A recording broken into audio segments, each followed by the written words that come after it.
இப்போ ஒரு குட்டுக்காளி மாரி ஒரு ஒரு இண்டிபெண்டன்ட் ஃபிலிம் மேக்கர, ஒரு சிவகார்த்திகேயன் மாரி மெயின் ஸ்ட்ரீம்ல ஒரு ஹீரோவா இருக்கிற ஒருத்தர் சப்போர்ட் பண்றது ரொம்ப பெரிய விஷயமா நான் பார்க்குறேன். அவரு என் ஃப்ரெண்டுன்றனால இது சொல்லல. அப்புறம் அதுக்குள்ள நடிக்க வருது சூரி மாரி ஒருத்தர் வராரு. அப்புறம் ஆனபென் மாரி ஒருத்தவங்க வராங்க. இது ரொம்ப பெரிய விஷயமா பார்க்குறேன். ஆனா, அது ரிலீஸுக்கு முன்னாடியே இங்க என்ன பண்ணப்படுறாங்க, இதுதான் இந்த மாரி படம் தான் இங்க வரணும். இந்த மாரி படம்லாம் இங்க வரவே கூடாதுன்னு இங்க சொல்லிட்டே அப்புறம் எப்படி அடுத்து நான் அப்படி ஒரு கதை எழுதுவேன்? நான் ஏன் அப்படி ஒரு நான் வேணான்னு தான் சொல்றேன். அப்படி பண்ணாதீங்கன்னு தான் சொல்றேன். அத மீறி நல்ல நல்ல வராங்கன்னா சூப்பர். ஆனா அவங்க ஏன் அப்படி கஷ்டப்பட்டு வரணும்? வரும்போதே நீங்க வந்து இதெல்லாம் ஏன் தியேட்டர்ல கொண்டு அதுவும் இங்க ஒரு இவ்ளோ பெரிய ஒரு படங்கள் எடுத்து, பருத்தி வீரன் மாரி படம் எடுத்து, ராம் மாரி படம் எடுத்து, அவ்ளோ பெரிய ஒரு ஒரு இத கிரியேட் பண்ண ஒரு இயக்குனரே, இவ்ளோ ஒரு பேர் வாய்ஸ் இருக்கிற ஒரு இயக்குனரே அத சொல்றாரு. மேடையில சொல்றாரு. அது எவ்வளோ பேர் இங்க எதிர்த்து கேட்டாங்க? எவ்வளோ பேர் அத வந்து கூட நின்னாங்க? அது நான் ஏதோ ஒரு 4 ட்வீட் போட்டேன் அவ்வளோதான். நான் நான் போட்ட ட்வீட் ஒரு 1000 பேர் பார்த்திருந்தா பெரிய விஷயம். ஆனா என்னால அதுதான் பண்ண முடியும். இப்ப நான் தான் வினோத் கூட நிக்கிறோம், பேசுறோம். அவங்க வந்து அடுத்து ஒரு இந்த மாரி ஒரு படம் பண்ணும்போது என்ன பண்ண முடியும்? நம்ம பின்னாடி இருந்து ஒரு வேலை பார்க்குறோம். இப்போ கொட்டுக்காளி மாதிரி படங்களை வந்து இன்டர்நேஷனல் ஃபிலிம் ஃபெஸ்டிவல்ஸில் பார்த்துருக்கோம், அதை ரசிச்சிருக்கோம். இங்கே ஆடியன்ஸ் அதுக்கு ப்ரிப்பேர் ஆகலை ஆக்சுவலி. ஃபஸ்ட் டைம் அவர் ட்ரை பண்ணுறாருன்னும் போது அதை மேசிவாக சப்போர்ட் பண்ணும்போதும், அதுக்கான ஆடியன்ஸ் தொடர்ந்து இந்த மாதிரி படங்கள் வரும்போது அதுக்கான இந்த ஃபார்மேட்டில் இருக்க படங்களை வந்து ஆடியன்ஸும் ரசிக்க ஆரம்பிப்பாங்கன்றது இருக்குது. ஏன்னா நம்ம அதுக்கு முன்னாடி பழக்கப்படுத்தலை, இந்த மாதிரி லாங்குவேஜஸை வந்து பழக்கப்படுத்தலை, இந்த மாதிரி ஸ்டோரி டெல்லிங்கை பழக்கப்படுத்தலை. எனக்கு பர்டிகுலராக நான் சினிமாவை ரசித்த காலங்களில் அட்டகத்தி படம் வந்து எனக்கு பயங்கர ஒரு பெரிய இன்ஸ்பிரேஷனாக இருந்துச்சு. ஏன்னா என்னோட லைஃப் ஸ்டைல் பக்கத்தில் நான் ஒரு படத்தை பார்த்துட்டேன். நான் எனக்கு திருவண்ணாமலை எனக்கு எனக்கு லேண்ட்ஸ்கேப் அங்கே இருக்கும்போதும் எனக்கு என்னோட வீட்டில் இருக்க சில விஷயங்கள் நான் அந்த படத்தில் பார்க்கும்போதும் ஓகே நம்ம வந்து ஒரு நம்ம நினைக்கிற படங்களை பண்ணுறதுக்கான வாய்ஸஸ் இருக்குன்றது அந்த ஒரு கான்ஃபிடென்ட் இருக்கும்போதும் நான் ஓகே நம்ம சினிமாவில் நம்ம நினச்ச விஷயங்களை நம்ம பண்ண முடியுன்ற ஒரு ஒரு தைரியம் வந்துச்சு. இப்போ கொட்டுக்காளி மாதிரியான படங்கள் வினோத்தை நான் வந்து முன்னெடுத்து இந்த படத்தை பண்ணுறதுனால இதை மாதிரியான வாய்ஸஸும் வெளில வரும்ன்றதான் நம்புகிறேன். ஏன்னு சொல்லி நம்மளை ஏமாற்றி வச்சுருக்காங்க. பட் ஜென்ரலாக ஓவராலாக என்றைக்குமே எந்த படங்கள் நம்மளுக்கு ஞாபகம் இருக்குன்னா அந்த படங்கள்லாம் எந்த ட்ரெண்ட்லேயும் இல்லாத படங்கள் தான் ஞாபகம் இருக்குது. கமர்ஷியலி சக்ஸஸ்ஃபுல்லாகவும் இருந்திருக்கு. ஸோ ஆடியன்ஸ் இதுக்கு ரெடியாக இருக்காங்களான்றதை விட ஆக்சுவலி சிஸ்டம் ரெடியாக இல்லை. கவர்மெண்ட் சைட்லேருந்து ஒரு சப்சிடி கிடைக்கல இண்டஸ்ட்ரிக்கு. ஐடியாஸ் லெவலில் நிறைய வரும். இப்போ ஐடியாஸ் லெவலில் ரொம்ப இன்ட்ரெஸ்டிங்காக இருந்த ஐடியாஸ்லாம் இருந்திருக்கு. ஸோ அதை நம்ம டெவலப்மெண்ட்டுக்கு கொண்டு போகும்போதும் அதை நம்ம நினச்ச மாதிரி அது கன்வெர்ட் ஆகாமல் போகிற சுச்சுவேஷன்ஸ் நிறையா இருக்குது. இங்கே ரைட்டர்ஸுமே ரொம்ப கம்மியாக இருக்காங்க ஆக்சுவலி. ஸோ அந்த கம்மியாக இருக்கிற ப்ராசஸில் வந்து நம்ம பர்டிகுலர் ஒரு ரைட்டரை இதுக்குள்ளே கொண்டு வந்து எழுத வைக்கிற முயற்சியில் ஈடுபடும் போதும் டைரக்டர்ஸ்க்கும் அந்த ரைட்டர்ஸ்க்கும் செட் ஆகிற ப்ராசஸுமே ரொம்ப டஃப்பான ஒரு ப்ராசஸாக இருக்கும். ஏன்னா இப்போ நம்ம இந்த படத்தை என்னவா பார்க்குறோன்றதும் அந்த அந்த டைரக்டர் என்னவா பார்க்குறாருன்றதுக்குமே அந்த பெரிய பிரிட்ஜ் இருக்குங்க. அதை கனெக்ட் பண்ணுற ப்ராசஸுமே ஒரு டஃப்பான ப்ராசஸாக இருக்குது. இந்த ஃபெஸ்டிவலில் நிறையா நம்ம பேனல் டிஸ்கஷன்லாம் பார்த்துருப்போம், படங்களை ஒட்டி பேசியிருப்போம். பட் இந்த டிஸ்கஷன் வந்து இந்த 5 நாளில் வந்து ரொம்ப தனித்துவமான ஒரு டிஸ்கஷனாக வந்து நான் பார்க்குறேன். ஏன்னா இந்த ஃபிலிம் ஃபெஸ்டிவலுக்கு வர க்ரௌடுங்கிறது பெரும்பாலும் வந்து படைப்பாளிகளாக ஆகணும் விருப்பப்படுறவங்க தான் நம்ம வரும். படம் எடுக்கணுங்கிற ஆசை ஆடியன்ஸாக இல்லாமல் படம் எடுக்கிற ஒரு கிரியேட்டராக தான் நம்ம வரும். அப்போ நம்மள மாதிரியான ஒரு கிரியேட்டராக ஆகணும்னு விருப்பப்படுறவங்களுக்கு ஒரு ப்ரொடியூசருடைய பர்ஸ்பெக்டிவை தெரிஞ்சுக்கிறதுக்கும் ப்ரொடியூசருக்கும் நம்மள மாதிரி கிரியேட்டரை புரிஞ்சுக்கிறதுக்கான ஒரு பிரிட்ஜாக இந்த செஷன் வந்து இருக்குன்னு சொல்லிட்டு தான் இதை வச்சோம். ப்ரொடியூசர்னோட நமக்கு ஒரு மாதிரி ஒரு சின்ன ஒரு பணம் வச்சுட்டு ஒரு மாதிரி படம் எடுக்க வருவாங்கங்கிற மாதிரியான ஒரு ப்ரொடியூசர் பிம்பங்களை தாண்டி இன்றைக்கி நவீன மயத்தில் ப்ரொடியூசருங்க ரொம்ப கிரியேட்டிவ் ப்ரொடியூசருங்க இடத்துக்கு வராங்க. அந்த மாதிரி தமிழ் சூழலில் இன்றைக்கி கான்டெம்பரரியாக ரொம்ப மாடர்னான படங்கள் பண்ணக்கூடிய 4 ப்ரொடியூசர் நம்மக்கிட்ட வந்திருக்காங்க. Please claps for them. So yeah இப்போ இந்த ப்ரொடியூசர்ஸ் கிட்ட வந்து நம்ம வந்து பேசிக்கான சில கேள்விகளை தான் நான் கேட்க போகிறேன். ஏன்னா என்ன இன்டேக் நம்ம எடுத்துகிட்டு போகிறோங்கிறது ரொம்ப முக்கியம். ஸோ அந்த வகையில் வந்து நான் இந்த செஷனை எப்படி பிளான் பண்ணியிருக்கேன் அப்படின்னா, நான் ஒரு கேள்வி கேட்பேன், அதில் அவங்களுடைய பர்ஸ்பெக்டிவை சொல்லுவாங்க. 4 ப்ரொடியூசர் இருக்காங்க, 4 பேரும் வெவ்வேறு விதமான திரைப்படங்களை வந்து தமிழ்ச்சூழலில் எடுக்கிறாங்க. ஸோ அப்போ அவங்கள நம்ம அதை ரொம்ப நெருக்கமாக புரிஞ்சுக்கிறதுக்கான ஒரு வாய்ப்பாக இருக்கும்னு நினைக்கிறேன் நான். First Aditi, for example, as a producer you accept one script, okay, on basis like you asking the bound script, right? If you read the bound script, you are okay with that. Mostly it will happen in Tamil Film Union, right? As a director, I don't know how to write. I'm just a director. I worked as an assistant director to somebody. How can I write a bound script with all that screenplay things at all? So I need a writer before I pitching to the script, right? Okay, yeah இப்போ இந்த கேள்வி நான் தமிழ்லேயும் ஒரு வாட்டி கேட்டுடுறேன். அருண் உங்கள் 3 பேருக்கும் தான் நான் கேட்குறேன். இப்போ வந்து ஒரு ப்ரொடியூசராக வந்து படம் வந்து நீங்கள் வந்து ஒருத்தன் ஸ்கிரிப்ட் எடுத்துருவாங்கன்னு சொல்கிறீங்க, பவுண்ட் ஸ்கிரிப்ட் எடுத்துருவாங்க, ஓகே பண்ணுறோன்னு ஒரு ஐடியாவாக சொல்கிறீங்க. ஒரு பவுண்ட் ஸ்கிரிப்ட்னும் போது திரைக்கதை முழுமையான திரைக்கதையாக வந்தால் தான் நீங்கள் அதை எக்ஸிக்யூட் பண்ணுறதுக்கான ஒரு பேசிக்கான ஒரு டிக் மார்க் வச்சுருக்கீங்க. இப்போ ஒரு டேரக்டராக இருக்கிற ஒரு இளைஞர் படம் எடுக்கணும்னு வராரு, அவருக்கு டைரக்ஷன் தெரியும், அவருக்கு ரைட்டிங் தெரியாமல் இருக்கலாம். அப்போ அவர் எப்படி அந்த பவுண்ட் ஸ்கிரிப்டை வந்து ஒரு திரைக்கதையினுடைய எல்லா ஃபார்மட்டையும் முடித்து எழுதி எடுத்துகிட்டு வருவார்? இதை எப்படி அவங்க ஹேண்டில் பண்ணுறது? Aditi, can you start with your... I don't think that any producers, or most producers at least, will insist on a first conversation being on a bound script. Okay. There have been many instances. For example, now we've seen there are lots of biopics that happen, or there are lots of films that are based on books or other pieces of literature. Or real life incidents. So very many times a producer will actually go out and option a book or buy the rights to a book, buy the rights to somebody's life, and then go and try and put a creative team around that.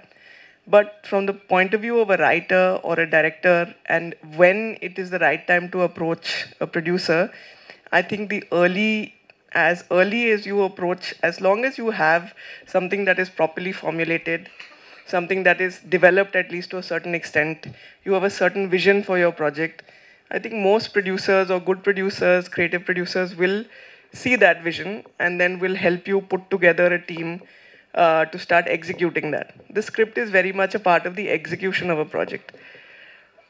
Sometimes a director doesn't even want a writer onboarded on a project, but that's what the script requires, that's what the film requires. And that's the input that a producer brings. So I think for young directors or people aspiring to be directors, I don't think that you need to necessarily wait till you have a bound script. In fact, you should not wait till you have a bound script. A script takes a very long time to write, and producers will want to be involved in that process also. So if you have something that is well formulated, let's say you have like a 20-page treatment, or a 20-page synopsis that is well articulated. You have a vision as a director of what you see that film to be, how you imagine it being finished. I think even that stage is actually the ideal stage. And now even OTTs are, especially in the web format, are wanting to become a part of your project much earlier. So even so much as at just an idea level, they are willing to participate in that. But in order to reach that OTT, you need a partner, a producer, to be able to get you to that point. So, so in answer to your question, I definitely don't think that a bound script should be the starting point of a conversation between the directors and producers. அவங்க சொல்கிறது மாதிரி தான். இப்போ நம்ம வந்த உடனே யார்ட்டையும் bound script இருக்கா அப்படின்னு யாரும் மோஸ்ட்லி இப்போ அப்படி கேட்குறது கிடையாது. பட் இங்கே சூழலே வேறு தான். இங்கே ஃபஸ்ட் ஃபிலிம் டைரக்ட் பண்ண வராங்கன்னா 99% அவங்களே கதை எழுதிட்டு வரவங்க தான் இருக்காங்க. இப்போ அதனால் அவங்கக்கிட்ட வந்து ஃபஸ்ட் ஃபிலிம் பண்ண டைரக்டரே வந்து நம்மக்கிட்ட வந்து வேறு ஏதாவது கதை இருக்கா அப்படி கேட்டு வர்றது அப்படின்ற ஒரு சுச்சுவேஷனே ரொம்ப ரேர் தான். இப்போ வரவங்களே அவங்க லைஃப்பில் இருந்தும் அவங்களுக்கு பிடிச்ச மாதிரியும் ஒரு கதையோ 2 கதையோ எழுதிட்டு தான் நம்மகிட்ட வராங்க. அப்போது நம்ம கேட்கும் போது அந்த ஐடியா எப்படி இருக்குது, அது நம்மளை ஐடியா லெவலில் அந்த கதை அவங்க சொல்கிறது நம்மளை எக்ஸைட் பண்ணுதா அப்படின்ற இடத்துலேருந்து தான் பார்க்குறோம். அதோட ஃபைனல் ஸ்டேஜ் தான் bound script. Of course bound script முக்கியம் ஷூட் போகிறதுக்கு முன்னாடி. பட் கதையை பிச் பண்ணும் போதே பவுண்ட் ஸ்கிரிப்ட் முக்கியம் அப்படின்றது அது ஒரு ஆடட் அட்வான்டேஜ். இருக்கா ஃபுல்லாக முடிச்சிருக்கீங்கன்னா ஓகே, படித்து பார்த்துட்டு அவங்ககிட்ட ஒப்பீனியன் சொல்கிறதுக்கு அது ஹெல்ப் பண்ணும். பட் அது ஷூட் போகிறதுக்கு முன்னாடி 100% அது ஒரு நெசசரியான ஒரு சுச்சுவேஷன். அது ஏன்னா நம்மளுக்கு வந்து ஒரு படம் ஒரு 80% ஆஃப் தி ஒரு ஃபிலிம் மேக்கிங் ப்ராசஸ்ன்றது ப்ரீ ப்ரொடக்ஷனில் முடிஞ்சுது. அங்கே போய் நம்ம ஜஸ்ட் எக்ஸிக்யூட் பண்ண மட்டும் தான் போகிறோம். ஸோ அப்போது அந்த பவுண்ட் ஸ்கிரிப்ட்ன்றது நெசசரியாக இருக்குது. அப்போ எல்லாருமே ரொம்ப ஒரு கிளாரிட்டியோடு போயிடும். பட் இதே ஆல்ரெடி ஒரு படம் பண்ண டைரக்டர்னு வரும்போது இப்போ நம்ம அவங்ககிட்ட ஆல்ரெடி ஒரு கமிட்மெண்ட் இருக்குது, நம்ம படம் பண்ணலான் இருக்கோம், பேசிகிட்டு இருக்கோம் போது அவங்க ஒரு ரைட்டரோட அசோசியேட் ஆகி ஆல்ரெடி ஒரு புக்கை எடுத்துகிட்டு வந்து இல்லை அப்படி ஏதாவது வராங்கன்னும் போது நம்ம அந்த ரைட்டர்கிட்ட போய் டிஸ்கஸ் பண்ண போகிறோம், அப்படி பண்ண போகிறோம். இது பேரலாக இப்போது இன்னும் எந்த மாதிரி ஆண்டுகளானா தனியாக ரைட்டர்ஸை அப்ரோச் பண்ணி அவங்க ஆல்ரெடி எழுதியிருக்கிற சிறுகதையிலேருந்தோ நாவல்லேருந்தோ அதை நம்ம அக்யூர் பண்ணி அப்படி பண்ணுறதும் இப்போ அடுத்தடுத்து நடக்குதுன்னு நினைக்கிறேன். இப்போ நானுமே அதை பண்ண ட்ரை பண்ணிட்டு தான் இருக்கேன். இப்போது எழுத்தாளர் நரன் இப்போ ஒரு கான்டெம்பரரியாக நல்லா எழுதிட்டு இருக்காரு அவர் சார் வந்து. அவர்கிட்ட இருந்து ஒரு 3 சிறுகதைகள் வாங்கி அதை இப்போது அதுக்கேற்ற டைரக்டர்ஸ் அப்ரோச் பண்ணி நம்ம படங்கள் பண்ணலாம் அப்படின்ற ஒரு முயற்சியும் போயிட்டுருக்கு. அது எவ்வளோ தூரம் அது அடுத்து நடந்து அது ஒரு பெரிய சக்ஸஸ் ஆக போகுதுன்றது அடுத்து. பட் இப்படி ஒன்று ஆரம்பிக்கலாம், இது ஒரு ஹெல்த்தியாக இருக்கும் அப்படின்றதும் ஒன்று இருக்குது. ஸோ பவுண்ட் ஸ்கிரிப்ட் அஃப்கோர்ஸ் அது நெசசரி தான். பட் அது பிச் பண்ணுற லெவலில் வந்து கதை சொல்கிறப்பே பவுண்ட் ஸ்கிரிப்ட் இருக்கான்னு கேட்குற இது இப்போ அப்படி கிடையாதுன்றது தான் நானுமே நம்புகிறேன். அதான் எனக்கு என்ன தோணுச்சுன்னா, இங்கே பொதுவாகவே வந்து ரைட்டர்ஸ் ரொம்ப கம்மியாக இருக்காங்க. இப்போ ரைட்டர்ஸ் கம்மியாக இருக்கும்போதும் இப்போ இனிஷியல் லெவலில் பிச் பண்ணும்போதே ஐடியாஸ் வருது. ஸோ அந்த ஐடியாஸ் வச்சுட்டு மட்டுமே நம்மளால் ஜட்ஜ் பண்ணி ஃபிலிம் ஷூட் வரைக்கும் போக முடியாது. அதுக்கு நமக்கு வந்து என்டையராக ஒரு பவுண்ட் ஸ்கிரிப்ட் தேவைப்படுது. அந்த லெவலில் வந்து பிச் ஆகிற படங்கள் ரொம்ப கம்மி தான். ஸோ வந்து எங்கள் கம்பெனிக்கு நிறைய பிச்சஸ் வரும்போது ஐடியாஸ் லெவலில் நிறைய வரும். இப்போ ஐடியாஸ் லெவலில் ரொம்ப இன்ட்ரெஸ்டிங்காக இருந்த ஐடியாஸ்லாம் இருந்திருக்கு. ஸோ அதை நம்ம டெவலப்மெண்ட்டுக்கு கொண்டு போகும்போதும் அதை நம்ம நினச்ச மாதிரி அது கன்வெர்ட் ஆகாமல் போகிற சுச்சுவேஷன்ஸ் நிறையா இருக்குது. இங்கே ரைட்டர்ஸுமே ரொம்ப கம்மியாக இருக்காங்க ஆக்சுவலி. ஸோ அந்த கம்மியாக இருக்கிற ப்ராசஸில் வந்து நம்ம பர்டிகுலர் ஒரு ரைட்டரை இதுக்குள்ளே கொண்டு வந்து எழுத வைக்கிற முயற்சியில் ஈடுபடும் போதும் அந்த ரைட்டர்ஸ்க்கும் செட் ஆகிற ப்ராசஸுமே ரொம்ப டஃப்பான ஒரு ப்ராசஸாக இருக்கும். ஏன்னா இப்போ நம்ம இந்த படத்தை என்னவா பார்க்குறோன்றதும் அந்த டைரக்டர் என்னவா பார்க்குறாருன்றதுக்குமே அந்த பெரிய பிரிட்ஜ் இருக்குங்க. அதை கனெக்ட் பண்ணுற ப்ராசஸ்மே ஒரு டஃப்பான ப்ராசஸாக இருக்குது. இங்கே இன்னும் நிறைய ரைட்டர்ஸ் வரும்போதும் இன்னும் ரைட்டர்ஸ் பேஸ் பண்ணி இங்கே ஸ்கிரிப்டை செலக்ட் பண்ணி படங்கள் நம்ம ப்ரொடியூஸ் பண்ணும்போதும் இது எல்லாமே சேஞ்ச் ஆகும்னு நினைக்கிறேன். ஏன்னா இங்கே அருணா சொன்ன மாதிரி நிறைய ஃபஸ்ட் ஃபிலிம் பண்ணுற டைரக்டர்ஸ் வந்து அவங்களோட கதைகளோடு தான் வராங்க. அதாவது தனியாக எந்த ரைட்டருன்ற ஸ்பேஸில் யாரையும் கொண்டு வரதில்லை. ஏன்னா ஃபஸ்ட் ஃபிலிம் பண்ணும்போதும் அவங்களுக்கான கொடுக்கப்படுற லிமிட்டேஷன்ஸுமே கம்மி தான். இப்போ ஃபஸ்ட் ஃபிலிம் பண்ணுற டைமில் வந்து என்கிட்ட ஒரு ரைட்டர் இருக்காங்க, அவங்களுக்குன்னு ஒரு எக்ஸ்ட்ரா சேலரின்னு சொல்லும்போதும் என்ன ஆகும்னா அவங்க யோசிப்பாங்க, என்னது இது அடிஷ்னலாக ஒரு சேலரி ஆட் ஆகுதுன்றது இருக்கும். பட் எங்கள் கம்பெனியில் நாங்கள் பர்டிகுலராகவே ரைட்டர்ஸ்க்குன்னு ஸ்பெண்ட் பண்ணுற ஃபஸ்ட் ஃபிலிம் பண்ணாலுமே ரைட்டர்ஸ் ஸ்பெண்ட் பண்ணுறதுக்கான சில பட்ஜெட்ஸ் வச்சுருக்கோம். ஏன்னா எங்களுக்கு வந்து ரைட்டிங் லெவலில் ஏதாவது ஒரு பெட்டரான விஷயங்கள் கொண்டு வரதுக்கு ரைட்டர்ஸோட ஆஸ்பெக்ட் இருந்தால் பெட்டராக இருக்கும்னு சொல்லிட்டு ரைட்டர்ஸை முடிஞ்ச அளவுக்கு இன்வால்வ் பண்ண ட்ரை பண்ணிருக்கோம். பட் எல்லா இடத்துலையும் அந்த ஆப்பர்ச்சுனிட்டிஸ் இருக்காது. ஃபஸ்ட் ஃபிலிம்ஸ் பண்ணுற டைரக்டர்ஸ் வந்து மோஸ்ட்டாக அவங்களோட கதைகளை தான் வந்து கொண்டு வராங்கன்ற இதுதான் இருக்குது.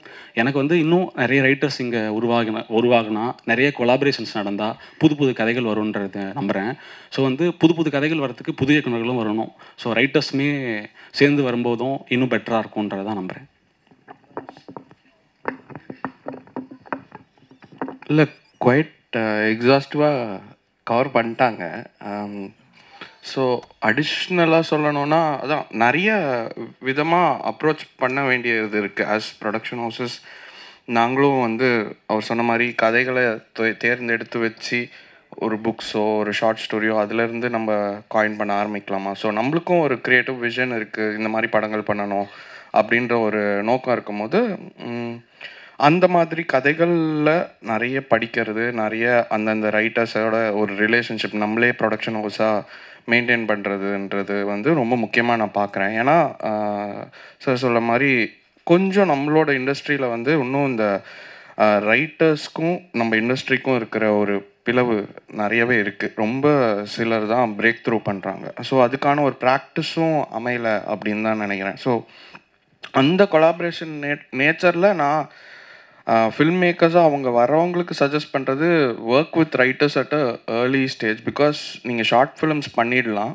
But after that for feature unless நீங்கள் ஒரு எழுதுகிற கையாக மாறுறது அந்த ப்ராக்டிஸில் இருக்கீங்கன்னா சூப்பர். அப்படி இருந்தாலுமே வந்து ஒரு healthy relationship and working on a film writing வந்து ரொம்ப முக்கியம். இப்போ அந்த மாதிரி சில விஷயங்களில் இன்னொரு ஆஸ்பெக்ட் எப்படி ஒரு ஃபில்ம் மேக்கரோட நம்ம அசோசியேட் ஆகணும்னு நினைக்கிறோன்னா, நம்மளுக்கு apart from money and vision and இந்த ப்ராஜெக்டை பண்ணணும் அப்படின்னு நினைக்கிறதோட you are going to be part of that. Film maker வந்து அவங்களோட ப்ராஜெக்ட்னு யோசிப்பாங்க, பட் இட்ஸ் ஆர் ப்ராஜெக்ட். நம்ம வந்து அதை ஒரு 1 or 2 years ஸ்பெண்ட் பண்ண போகிறோம் அதோட. So first you have to trust the filmmaker. அவங்க ஃபஸ்ட் டைம் ஃபில்ம் மேக்கராக இருந்தாலும் சரி, எக்ஸ்பீரியன்ஸ் ஃபில்ம் மேக்கராக இருந்தாலும் சரி, அந்த ஃபில்ம் மேக்கர் இப்போ அவங்க ப்ரீவியஸ் ஒர்க், அவங்க ஷார்ட் ஃபிலிம்ஸ் ஏதோ ஒரு லெவலில் அவங்கள ட்ரஸ்ட் பண்ணோன்னா then I think if we strike upon ஒரு சப்ஜெக்ட், இது நல்லா இருக்குது, ஒரு ஐடியாவாக ஒரு டெக் மாதிரி பார்த்து ஒரு 20 pages சூப்பராக இருக்குது, ஒர்க் பண்ணலான்னா தென் we can make it work. அந்தளவுக்கு தான் இண்டஸ்ட்ரி இருக்குது, we can make it work.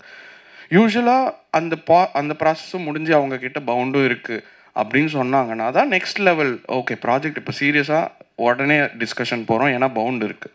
Pound வச்சு படிச்சுட்டு அப்போ அதர் திங்ஸ் பேச ஆரம்பிப்போம், காஸ்டிங் அந்த மாதிரியான விஷயம். So there's a huge gap. ஏன்னா பவுண்டு அதித்தி சொன்ன மாதிரி ஓடிடிஸ் வந்து இதை ப்ராசஸாக பண்ண ட்ரை பண்ணுறாங்க. ஸோ அவங்க வந்து டெவலப்மெண்ட்டுக்கு ஒரு 8 months டைம் கொடுத்து அதுக்கு ஃபண்டிங்கும் கொடுக்குறாங்க. ஸோ அந்த இடத்துல என்ன ஆகுது, ப்ராஜெக்ட் அவங்களது ஆகிடுது. Even if you are writing it for them, உங்கள் கையிலேருந்து ஐபி போயிடும். பட் இட்ஸ் ஸ்டில் அவங்க ப்ராசஸாக அவங்க ஃபண்ட்ஸுக்கு ஷுவராக இதை பண்ணணும்னு பார்க்குற இடத்துல அது அப்படி இருக்குது. பட் அதுலேயுமே இண்டஸ்ட்ரியோட ரெக்கார்ட் பார்த்தா எத்தனை ப்ராஜெக்ட்ஸ் டெவலப்மெண்ட்க்கு போச்சு, எத்தனை ப்ராஜெக்ட்ஸ் வந்து ஃபைனலாக ப்ரொடக்ஷனுக்கு வந்துச்சுன்னா கம்மி தான் ட்ரான்ஸ்லேட் ஆனது. ஸோ நான் சொல்ல வர்றதுன்னா அந்த ரைட்டிங் ப்ராசஸில் இன்னும் கொஞ்சம் நிறைய பிளவுகள் இருக்குது, அதை ஃபில் பண்ண வேண்டியது. அதனால அது கொஞ்சம் ட்ரிக்கியான ஏரியா. ஸோ பவுண்டு வரும்போது அது படிக்கும் போதே நம்மளுக்கு ஒரு பயங்கரமான ஐடியா கிடைக்கும், apart from knowing the film maker and you can project. So it's a mix process அப்படின்னு தான் தோணும். இப்போ உங்கள் 4 பேருடைய குரலை ஒரு தமிழ் சினிமாவினுடைய பெரும்பான்மை தயாரிப்பு நிறுவனத்தினுடைய குரலை எடுத்துக்கலாமா? உதாரணத்துக்கு பவுண்டு தேவை கிடையாது. ஒருத்தர் படம் பிச் பண்ணோம், டேரக்டர் பிச் பண்ணோம்னா பவுண்டு தேவை கிடையாது. ஒரு ஐடியா, ஒரு 20 pages சினாப்சிஸ் இருந்தால் போதும்.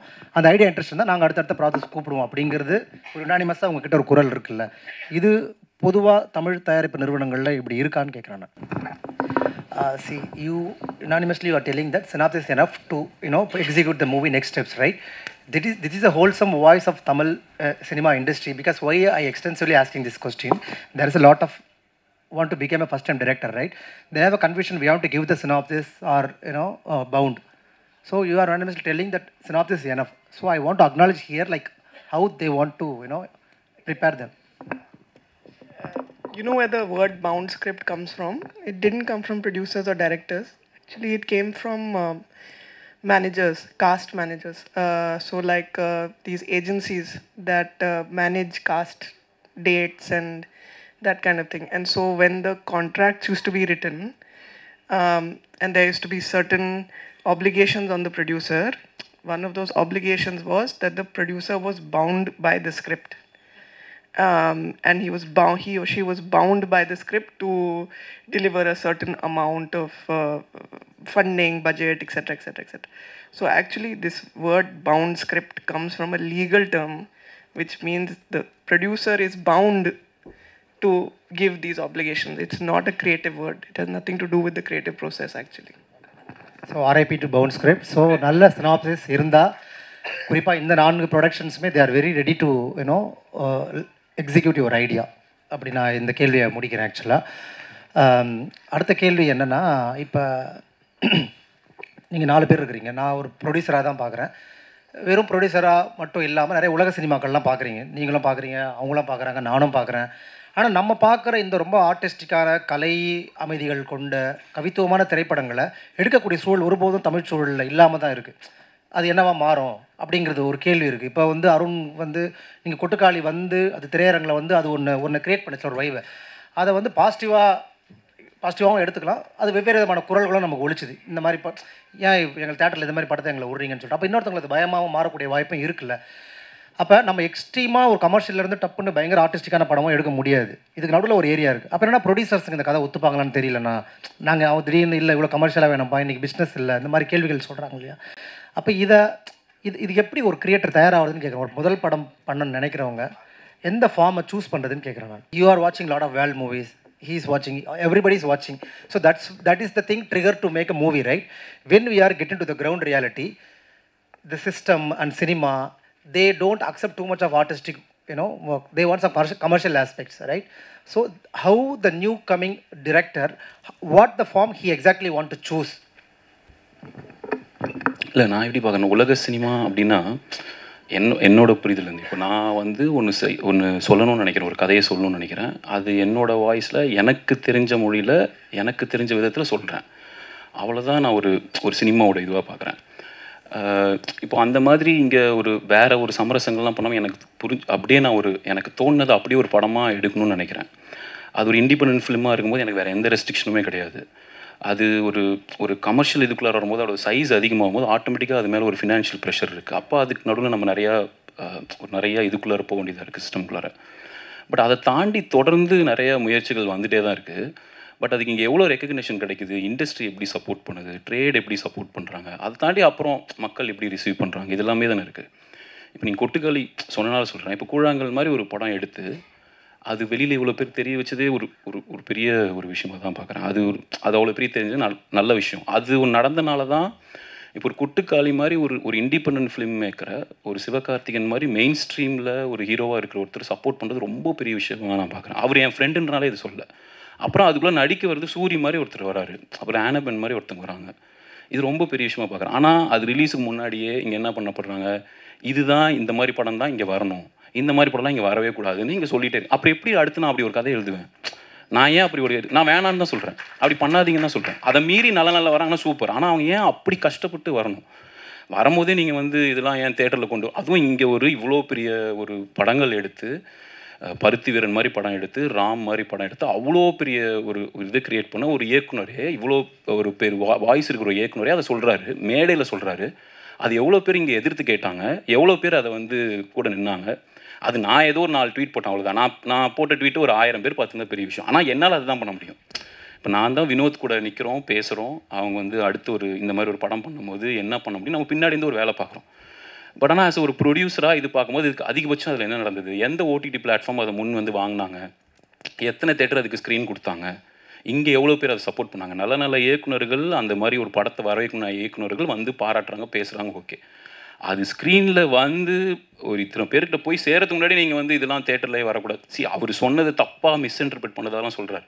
கிடையவே கிடையாது. அவர் இது எதுக்கு தேட்டரில் கொண்டு வரணும், இது நீங்கள் ஆடியன்ஸ் மேலே செலுத்துகிற வன்முறைன்னு சொல்கிறார். அது எப்படி வன்முறை? நான் எனக்கு தோணுனதை, எனக்கு என்ன பிடிச்சி நான் எடுப்பேன், நீங்கள் பார்த்துட்டு அது நல்லா இல்லைன்னு சொல்லுங்கள், அது உங்கள் உரிமை.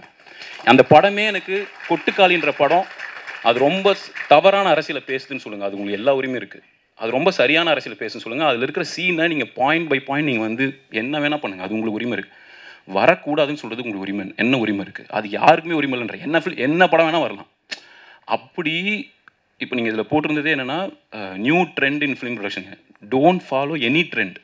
அதுதான் நியூ ட்ரெண்டுன்னு நான் ஃபீல் பண்ணுறேன். அதுதான் எப்போவுமே ட்ரெண்டாக இருந்து வந்துருக்கு. இப்போ ஒரு ட்ரெண்டை ஃபாலோ பண்ணி எடுத்து வரவங்களால கட்டர் தமிழ் எடுத்துருக்கவே முடியாது, அட்டகத்தி எடுத்துருக்கவே முடியாது, ஒரு பரியரும் பெருமாள் வந்திருக்கவே முடியாது, ஒரு வெயில் மாதிரி படமோ ஒரு சென்னை 28 மாதிரி ஒரு படமோ வந்திருக்கவே முடியாது. பட் அப்போ ட்ரெண்டை ஃபாலோ பண்ணாமல் பண்ணுற படம், இப்போது குட் நைட் மாதிரி ஒரு படம் வருது, அதுக்கு முன்னாடி அந்த மாதிரி படங்கள் வந்திருக்கா? அப்படி கிடையாது. இப்போ டூரிஸ்ட் ஃபேமிலின்னு ஒரு படம் எடுத்திருக்காரு, அதுக்கு முன்னாடி இந்த மாதிரி படம்லாம் ஓடி இருக்கு, அதனால தான் நான் டூரிஸ்ட் ஃபேமிலி எடுக்கிறோன்னு எடுக்கல, அதனால தான் அது ஒரு நாய்ஸ் கிரியேட் பண்ணுது.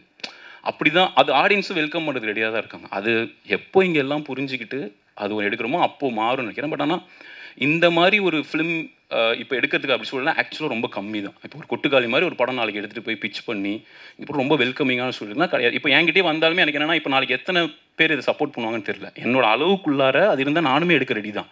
பட் எவ்வளோ தூரம் நான் ரிஸ்க் எடுக்க முடியாதுக்கு. இப்போ ஒரு ரஞ்சித் அண்ணனும் எல்லா ஆடியோ லான்ச்சில் பேசுகிறது பார்க்குறேன் நான். அவர் அவர் ஒரு பெரிய டைரக்டராகவும் இருந்து அவரோட இதில் சப்போர்ட் பண்ணி ஒரு ப்ரொடக்ஷன் ஹவுஸை பண்ணும்போது அவர் இதில் இருக்கிற பிரச்சனையை சொல்லிவிட்டு அடுத்தடுத்து படம் பண்ணிட முடியுது. இப்போ நான் அப்படி இறங்கி பண்ணுறேன், ஒரு 2 படம் 3 படம் நானும் இப்படி பேசுவேன், மேடையில் ஏறி பேசுவேன். அதுக்கப்புறம் இல்லைன்னா நான் வேறு வழியில் தான் போய் ஆகணும், நான் அப்படி திரும்ப எடுக்க முடியாதுல்ல. ஸோ அப்படி ஒரு சூழல் இருக்கானா? கண்டிப்பாக கிடையாது. அது ஆனால் மாறும்னா நம்ம கொஞ்சம் கொஞ்சமாக மாறணும். இப்போ நம்ம அடுத்து ஒரு எடுக்கணும், அதை இங்கே ஒரு வேறு விதமாக க்ரியேட் பண்ணணும், ஒரு இக்கோ சிஸ்டம் க்ரியேட் பண்ணுற மூலிமா மட்டும்தான் அது சேஞ்ச் ஆக முடியும். இப்போ அப்படி இருக்கானா ரொம்ப கம்மி தான். இல்லை கிராஜுவலாக அது வரும், அதுக்கு சப்போர்ட் பண்ணுற வாய்ஸஸ் ரொம்ப முக்கியம்னு சொல்கிறீங்க. ஆமாம், அதுதான் இதெல்லாம் நடக்கணும்னு ஆசைப்பட்றேன் நான். அது ட்ரேட் லெவலையும் நடக்கணும்னா நம்ம தான் அதை மாற்ற முடியும். அது கொஞ்சம் கொஞ்சமாக மாறும், உடனே அப்படி மாறாது. பட் ஆனால் அதுக்கு அட்லீஸ்ட் இப்படி ஒரு முன்னெடுப்பில் இப்படி ஒரு ஆக்டர் அதை சப்போர்ட் பண்ணுறாரு, நடிக்க வராங்க, அது ப்ரொடக்ஷன் பேக் பண்ணுதுன்றது ஒரு ஹெல்த்தியான சிச்சுவேஷன் தான். அது கமர்ஷியலாகவும் வயபிளாக ஆகிறதுக்கு முன்னாடியே அதை வேணாம் அப்படி இப்படின்னு சொல்கிறது, நாங்கள் அவரை மட்டுமே சொல்ல, இப்போ நான் அமீர் சாரை மட்டுமே சொல்ல, அதை நிறைய பேர் சப்போர்ட் பண்ணியும் கீழே கமெண்ட் பண்ண நிறைய பற்றியுமே பார்த்தேன். அதுக்கெல்லாம் சேர்ந்து தான் நான் சொல்கிறேன், வெறும் அவரை நான் பாயிண்ட் பண்ணி இது பண்ணுறதுக்காக சொல்ல கிடையாது. பட் இங்கே அப்படி ஒரு சிச்சுவேஷன் இருக்கான்னா ரொம்ப குறைவுதான்னு சொல்கிறேன். ஓகே ஓகே, நன்றி. கொட்டுக்காளி இயக்குனர் வினோத்ராஜ் இங்கே வந்திருக்காரு. Please claps for Vinothraj. அதான் இருக்காரு. Yes, thank you for that movie Vinoth. நன்றி. Yuvaraj, your point on this. எனக்கு பர்டிகுலராக கொட்டுக்காளியை பற்றி பேசும்போதும், நம்ம புதுசாக ஒரு முயற்சி எடுக்கிறோம், ஒரு புதிய லாங்குவேஜை நம்ம சினிமாவில் ப்ரெசென்ட் பண்ணுறோம் போதும், அங்கே நிறையா இதுக்கு பழக்கப்பட்டிருக்க மாட்டாங்க. இதை ஃபஸ்ட் டைம் அப்ரோச் பண்ணுறதுன்றது தான் பெரிய விஷயமா இருந்துச்சு எனக்கு. வந்து இப்போ கொட்டுக்காளி மாதிரி படங்களை வந்து இன்டர்நேஷ்னல் ஃபிலிம் ஃபெஸ்டிவல்ஸில் பார்த்துருக்கோம், அதை ரசிச்சிருக்கோம். இங்கே ஆடியன்ஸ் அதுக்கு ப்ரிப்பேர் ஆகலை ஆக்சுவலி. ஃபஸ்ட் டைம் அவர் ட்ரை பண்ணுறாருன்னும் போது அதை மேசிவாக சப்போர்ட் பண்ணும்போதும், அதுக்கான ஆடியன்ஸ் தொடர்ந்து இந்த மாதிரி படங்கள் வரும்போது அதுக்கான இந்த ஃபார்மேட்டில் இருக்க படங்களை வந்து ஆடியன்ஸும் ரசிக்க ஆரம்பிப்பாங்கன்றது இருக்குது. ஏன்னா நம்ம அதுக்கு முன்னாடி பழக்கப்படுத்தலை, இந்த மாதிரி லாங்குவேஜஸை வந்து பழக்கப்படுத்தலை, இந்த மாதிரி ஸ்டோரி டெல்லிங்கை பழக்கப்படுத்தலை. எனக்கு பர்டிகுலராக நான் சினிமாவை ரசித்த காலங்களில் அட்டகத்தி படம் வந்து எனக்கு பயங்கர ஒரு பெரிய இன்ஸ்பிரேஷனாக இருந்துச்சு. ஏன்னா என்னோட லைஃப் ஸ்டைல் பக்கத்தில் நான் ஒரு படத்தை பார்த்துட்டேன். நான் எனக்கு திருவண்ணாமலை எனக்கு எனக்கு லேண்ட்ஸ்கேப் அங்கே இருக்கும்போதும் எனக்கு என்னோட வீட்டில் இருக்க சில விஷயங்கள் நான் அந்த படத்தில் பார்க்கும்போது ஓகே நம்ம வந்து ஒரு நம்ம நினைக்கிற படங்களை பண்ணுறதுக்கான வாய்ஸஸ் இருக்குன்றது அந்த ஒரு கான்ஃபிடென்ட் இருக்கும்போதும் நான் ஓகே நம்ம சினிமாவில் நம்ம நினச்ச விஷயங்களை நம்ம பண்ண முடியுன்ற ஒரு ஒரு தைரியம் வந்துச்சு. இப்போ கொட்டுக்காளி மாதிரியான படங்கள் வினோத்தை நான் வந்து முன்னெடுத்து இந்த படத்தை பண்ணுறதுனால இதை மாதிரியான வாய்ஸஸும் வெளில வரும்ன்றதான் நம்புகிறேன். ஏன்னா இது ஸ்டார்டிங் ரொம்ப கஷ்டமாக தான் இருக்கும். இப்போ ஏன்னா ஸ்டார்டிங் பாயிண்ட் வந்து ரொம்ப கஷ்டம் தான். ஆனால் இதை தொடர்ந்து பண்ணுறதுனால வந்து இங்கே பெரிய மாற்றம் உருவாகணும் மட்டும் நான் நம்புகிறேன். ஏன்னா எதுவுமே வந்து பர்டிகுலராக அந்த ட்ரெண்டை க்ரியேட் பண்ணுற படமாக இல்லை. ஏன்னா அவர் ஃபஸ்ட்டு ஒரு அப்ரோச் பண்ணுறோன்னா அந்த அப்ரோச் வந்து புதுசாக இருக்குது, ஆடியன்ஸ் வந்து அதுக்கு இன்னும் பழக்கப்படலை. ஆனால் இது ஒரு ஸ்டார்டிங் பாயிண்ட் இருந்ததுனால அதை நம்ம பெருசாக சப்போர்ட் பண்ணும்போதும் அது இன்னும் ஆடியன்ஸ் கிட்ட வைடராக போய் சேரும். ஏன்னா அதுக்கு பழக்கப்படாத ஆடியன்ஸை வந்து நம்ம தான் ப்ரிப்பேர் பண்ணி வச்சுருக்கோம் முன்னாடியே. இப்போ நம்ம கமர்ஷியல் படம்ன்ற முன்னாடி ஃபார்மேட்டில் சில விஷயங்கள் நம்ம பண்ணியிருந்திருக்கோம். அந்த படம் வந்து இங்கே வெகுஜன மக்களால் கொண்டாடப்பட்டிருக்கு. இந்த ஃபார்மேட்டில் தான் நான் பார்க்கணுன்னு சொல்லிட்டு ஆடியன்ஸ் ரெடியாக இருக்கான், இப்படி தான் இருப்பேன்றான். அவனை நம்ம மாற்றுறதுக்கு கொஞ்சம் டைம் எடுக்கும்னு நினைக்கிறேன். ஸோ அவரோட முயற்சி வந்து பெரிய முயற்சியாக இருக்குது. ஸோ இந்த முயற்சியின் தொடர்ச்சியாக நிறைய படங்கள் வரணும்னு நினைக்கிறேன். ஸோ வந்து கதைகளுக்கு பர்டிகுலராக இப்படி தான் இருக்கணும் அப்படி தான் இருக்கணும் இல்லை. லைக் நம்ம ஒரு கதையை சொல்கிறோன்னா அந்த கதை வந்து சொல்லப்பட வேண்டியதாக இருந்துச்சுன்னா சொல்லலாம். எனக்கு வந்து நாங்கள் ஒரு குட் நைட் பண்ணும்போதும் எங்களுக்கு வந்து அந்த படத்தை பிச் பண்ணுறதுக்கு எங்களுக்கு ரொம்ப கஷ்டமாக இருந்துச்சு. ஸோ அதனால தான் நாங்கள் ஒரு ப்ரொடக்ஷன் கம்பெனியாக ஃபார்ம் ஆகிற ஒரு சுச்சுவேஷன் வந்துச்சு. ஏன்னா எங்களுக்கு வந்து ஒரு பர்டிகுலராக ஒரே ஒரு இப்போ கொரட்டன்ற ஒரு ஐடியா வச்சு என்ன படம் பண்ண போகிறேன்னும் போதும் இதை வந்து எங்களால் புரிய வைக்க முடியல. இது இத்தனைக்கும் வந்து இதில் நாங்கள் ட்ரீட்மெண்ட்டாக நாங்கள் அப்ரோச் பண்ணது மெயின் ஸ்ட்ரீம் சினிமாவை இருக்கும் வகையில் தான் இருக்கும்னு நினச்சி பண்ணோம். ஆனால் அந்த படத்தை எங்களால் கொண்டு போய் கரெக்டாக இது பண்ண முடியல. ஸோ இங்கே என்ன தேவைப்படுதுன்னா புது விதமான கதை சொல்கிறாங்க, நியூ ஸ்டோரி ஸ்டைலிங் வரும்போதும் அதை சப்போர்ட் பண்ணுறதுக்கான ஆடியன்ஸும் இங்கே தேவைப்படுறாங்க ஆக்சுவலி. ஸோ நம்ம ஃபில்ம் மேக்கிங் சைடில் இருக்க இங்கே வந்திருக்க ஆடியன்ஸ் கூட கிட்டத்தட்ட வந்து நிறைய இன்டர்நேஷ்னல் ஃபிலிம் ஃபெஸ்டிவல்ஸ் பார்க்குற ஆட்களாக இருப்பாங்க. இவங்களுக்கு அது சப்போர்ட் பண்ண ஈஸியாக இருக்குது. வெகுஜன மக்களுக்கு வந்து அது இன்னும் பழக்கப்படலைன்ற ஒரு வருத்தம் இருக்க தான் செய்யுது. இருந்தாலும் இந்த முயற்சியை வந்து நம்ம தொடர்ந்து பண்ணும்போது தான் மாற்றம் கிடைக்கும் நம்புகிறேன். மனோஜ், குதிரவால் எக்ஸ்பீரியன்ஸ் இன்னும் அதிகமாக இருந்திருக்கும் மனோஜுக்கு.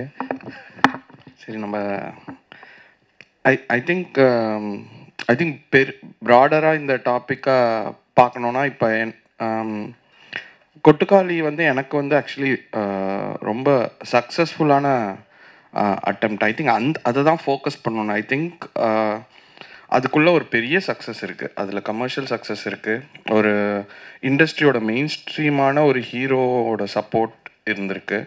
அந்த மாதிரி லாட்ஸ் ஆஃப் ஃபர்ஸ்ட்ஸ் அந்த படத்துக்கு இருந்திருக்கு. அது வந்து தியேட்டரில் ரிலீஸ் ஆச்சு.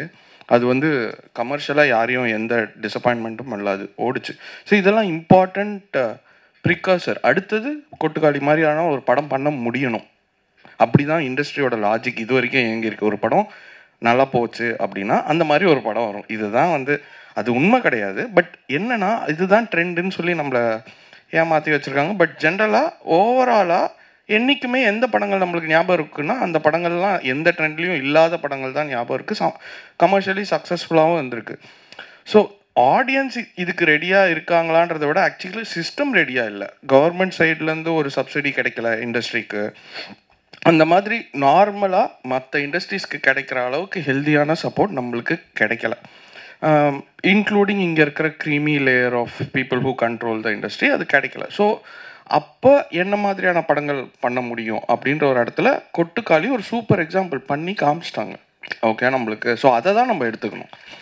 ஓகே, இந்த டஃப்பான பேரியரை அவங்க பிரேக் பண்ணி காமிச்சிட்டாங்க. சூப்பராக இருக்குது படம், எல்லாருக்கும் பிடிச்சிருக்கு படம். தியேட்டரில் எக்ஸ்பீரியன்ஸ். சில வெகுஜன மக்களுக்கு இந்த காமிக்கலன்னா அப்போ எப்போ காமிக்க போகிறீங்க? அப்போ எப்போ நம்ம அடுத்தது வேறு மாதிரியான சினிமா எடுக்க போகிறோம்? ஸோ இது ஒரு சைடு. இன்னொரு சைடு ப்ராடர் லெவலில் ஒரு ஆவரேஜாக ஒரு படம் நீங்கள் பண்ண போகிறீங்க அப்படின்னா ஒரு பிகினிங் ஃபில்ம் மேக்கர் ஒரு எக்ஸ்பீரியன்ஸ் ஃபில்ம் மேக்கராக கூட, நான் சொல்கிறது க்ரீமி டாப் டைரக்டர்ஸ் அவங்கள விட்டுட்டா மீதி எல்லாருமே they have to tell the story at least 20-30 people வந்து வாவ் அப்படின்னு சொல்கிற படம் தான், கதை தான் படமாக ஆகும். இதை ஞாபகம் வச்சுக்கோங்க, இதுதான் மேஜர். ஸோ இப்போ உங்களோட கதை 1000 கதை மாதிரி இருந்துச்சுன்னா 20 பேர் நீங்கள் சொல்கிறோம் அதுக்கு வந்து வாவ் சொல்லி அந்த படத்துக்கு இது பண்ணுவானா? அது மாதிரி பண்ண மாட்டாங்க. உங்கள் கதை யூனிக்காக இருக்கணும். அது வந்து கிவன் ப்ரிகர்சர். அது வந்து அந்த அந்த இடத்துல இந்த மாதிரி கமர்ஷியல் டோனில் தான் மெயின்டைன் பண்ணணும்னு அவசியமே இல்லை. A24ன்னு ஒரு கம்பெனி வந்து டாமினேட் பண்ணிட்டுருக்காங்க ஹாலிவுட்டில். லாஸ்ட் 10 இயர்ஸில் வந்த கம்பெனி தான். ஆஸ்கர்ஸில் எல்லா படமும் அவங்க தான். ஒரு and lots of festival film மேக்கர்ஸை மெயின் ஸ்ட்ரீம் சினிமாவுக்கு எடுத்துகிட்டு வந்தாங்க அண்ட் இன்டர்நேஷ்னல் ப்ராஜெக்ட்ஸ் காயின் பண்ணாங்க. அண்ட் இந்த படங்கள்லாம் நீங்கள் சொல்கிற பாமர மக்கள்லாம் ஈஸியாக பார்த்துருவாங்க, பார்த்துட்டு இருக்காங்க. அந்த படங்கள்லாம் ரிலீஸ் ஆகிட்டுருக்கு. எவ்ரிதிங் எவ்ரிவேர் ஆல் அட் ஒன்ஸ்னு ஒரு படம். அண்ட் இந்த வருஷமே எவ்ரிடே எவ்ரி டைம் ஆஸ்காரில் வந்து இப்போலாம் வந்து டாமினேட் பண்ணுறாங்க. 80% ஆஃப் த படங்கள் அவங்கள்தான் இருக்குது. ஸோ அவங்க எனக்கு வந்து ஆக்சுவலாக இவங்க $1 மில்லியன் பார்க்கும்போது சூப்பராக அவங்க காயின் பண்ணிகிட்டு இருக்காங்க. அவங்க ப்ராஜெக்ட்ஸ்லாம் வந்து எனக்கு அதுதான் ரிமைண்ட் பண்ணுது. They're going for something that's wacky, it's commercial. அது பார்த்தாலே இன்ட்ரெஸ்டிங்காக இருக்கும். நோ மக்கள் உள்ளே வந்துடுவாங்க. இப்போ ரெஸ்ட் வந்து அந்த how good the film is going to hold up அப்படின்றது தான். I think we should concentrate on proper genre filmmaking. அதுக்குள்ளே போயிட்டு நம்ம சொல்கிற அரசியலையும் இதையும் எடுத்துகிட்டு போய் பேச முடியும். இது இட்ஸ் நாட் லைக் ஏலியன் கிடையாது. கமர்ஷியல் சினிமாவும் இந்த சினிமாவும் வேறு வேறு கிடையாது. எல்லாம் இருட்டு ரூமில் பார்க்கறதுக்கான பண்ணுற எல்லாரும் கூட்டமாக உட்காந்து பார்க்கறதுக்கானது தான். முதல்ல சினிமா வந்து ட்ரெயின் வர்றதை வந்து லூமியர் பிரதர்ஸ் காமிச்சும் போது பிளாக் அண்ட் ஒயிட்டில் ஓடிட்டுருக்கு. தேட்டரில் பார்த்துட்டு இருந்தவங்க வந்து ட்ரெயின் வந்து மோதுதுன்னு ஓடி போனவங்க தான் நம்ம. ஓகேவா? So it's not like our sensibilities are changing every day every year. Newer audiences are coming. இப்போ ரீல்ஸோட கம்ப்ளீட் பண்ணிருக்கோம் அப்படின்னு சொல்கிறாங்க. But it's a different experience. கம்யூனிட்டியோட ஒரு இருட் ரூமில் பார்க்குறது it's almost a religious experience. So you can do a lot of things. அந்த எக்ஸைட்மெண்ட்டை நம்ம என்றைக்குமே தொலைச்சிடக்கூடாது. கதை எழுதும் போதும் ரிமெம்பர் திஸ் 20-30 பீப்புள் வாவ் சொல்லணும் அந்த கான்செப்டில். அந்த மாதிரியான concepts will definitely get made into films and there's no like rules here. It's more about studying films deeply. How do you make your films accessible and challenging. ஒரு challenging subject எடுத்துகிட்டு சொல்லும் போது கூட அது எப்படி ஆக்சசிபிளாக ஆக்கணுன்ற challenge நம்மளுக்கு இருக்குது. அது நம்ம ஆர்டிஸ்டாக எல்லா மீடியம்லையும் இருக்கிறது தான். அதில் கான்சன்ட்ரேட் பண்ணணும்னு நினைக்கிறேன்.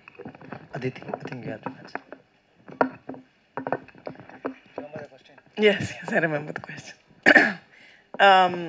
I think that we have to forget this distinction of like commercial film versus non-commercial film versus artistic film versus. I think that the world that we're living in right now, there's too much exposure for us to be stuck in this. I want to give like 2-3 examples, some internationally and some from India.